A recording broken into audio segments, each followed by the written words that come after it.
दोस्तों, आज मैं आप लोगों को एक ऐसे माफिया डॉन की कहानी सुनाने जा रहा हूं जो 2 दिन पहले मुजफ्फरनगर में एसटीएफ के हाथों मारा गया है। यह अपराधी बेगूसराय का नीलेश राय है, जिसकी अपराध की कहानी ट्रेन में चोरी करने से शुरू होती है और ट्रेन लिफ्टर से वह माफिया डॉन बन जाता है। और उसके खौफ का अंत यूपी एसटीएफ और बिहार एसटीएफ की संयुक्त टीम ने की।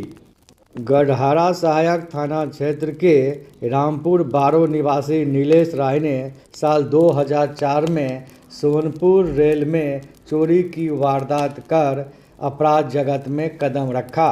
2007 में उस पर झारखंड राज्य के जसीडीह में जीआरपी ने ट्रेन में चोरी करने का मामला दर्ज किया। बरौनी रेल पुलिस ने 2006 में नीलेश राय पर चोरी का मुकदमा दर्ज किया। इसके बाद नीलेश राय ने अपराध जगत में अपना साम्राज्य बना लिया और वह ट्रेन लिफ्टर गिरोह का अंतर्राज्य स्तरीय सरगना बन बैठा। नीलेश राय गिरोह का मुख्य काम ट्रेन में यात्रा कर रहे यात्रियों का अटैची या सूटकेस को गायब करना था। उसके गैंग के सदस्य सुनियोजित तरीके से रेल यात्रियों का अटैची चोरी किया करते थे। पुलिस को मैनेज करना, कैसे चोरी करने हैं इसका इंतजाम करना, चोरी के माल को खपाना, अपराधियों को कानून की गिरफ्त से छुड़ाना, यह काम मैनेज नीलेश राय किया करता था। नीलेश राय ने साल 2014 में अपने साथी की गोली मारकर हत्या कर दी। यह उसका मर्डर का पहला अपराध। इस हत्याकांड के बाद बेगूसराय के अपराधियों में नीलेश राय की खास पहचान और शोहरत हो गई। नीलेश राय ने जब अपने हाथ खून से सना तो उसे ख्याल आया कि उसने 16 साल पहले एक और हत्या करने की कसम खाई थी, जिसे उसे पूरा करना है।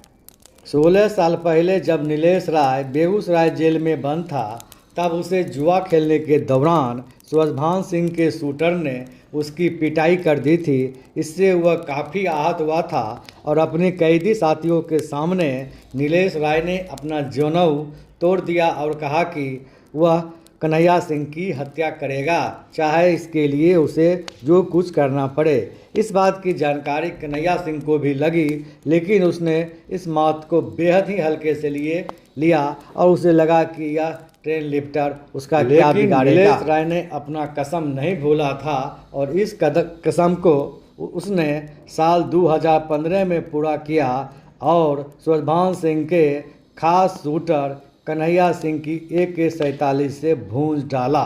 इस हत्याकांड के बाद नीलेश राय का बेगूसराय ही नहीं, आसपास के जिलों में भी तूती बोलने लगी।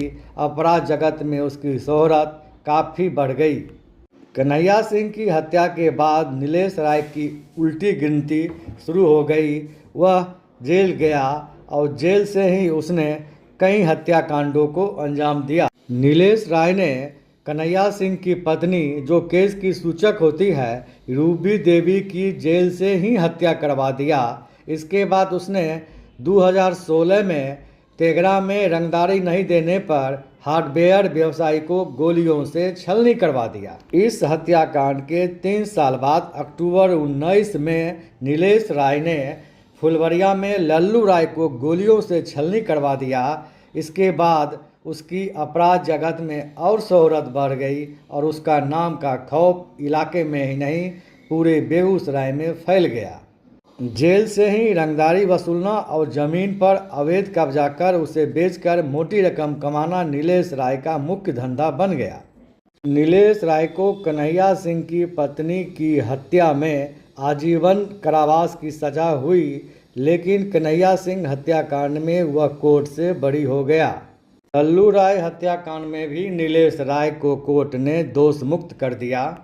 करीब 8 साल जेल की सज़ा काटने के बाद पिछले साल दिसंबर माह के अंतिम में नीलेश राय जेल से बाहर निकला और 21 फरवरी को जब फुलवरिया पुलिस ने नीलेश राय के घर पर रेड किया तो उसने पुलिस टीम पर ताबड़तोड़ फायरिंग की और मौके से भाग निकला। उस गोलीबारी में एक ग्रामीण के सीने में गोली लग गई थी। इसके बाद एसटीएफ नीलेश राय की गिरफ्तारी के लिए उसके पीछे लगी हुई थी। गुरुवार को यानी 5 मई की देर रात मुजफ्फरनगर यूपी में पुलिस ने नीलेश राय को मुठभेड़ में मार गिराया। उसके 2 साथी मौके पर से भाग निकले।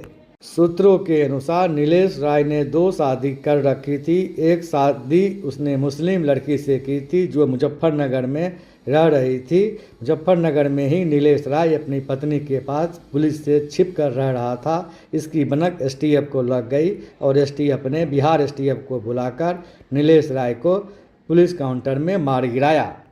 नीलेश राय पर साल 2014-15 में कील निवासी प्रमोद सिंह की भी हत्या करने का आरोप लगा था। इस तरह जेल में 8 साल बिताने के बाद बाहर आने के बाद 8 महीना के अंदर ही नीलेश राय पुलिस काउंटर में मारा गया और उसके आतंक का अंत हो गया।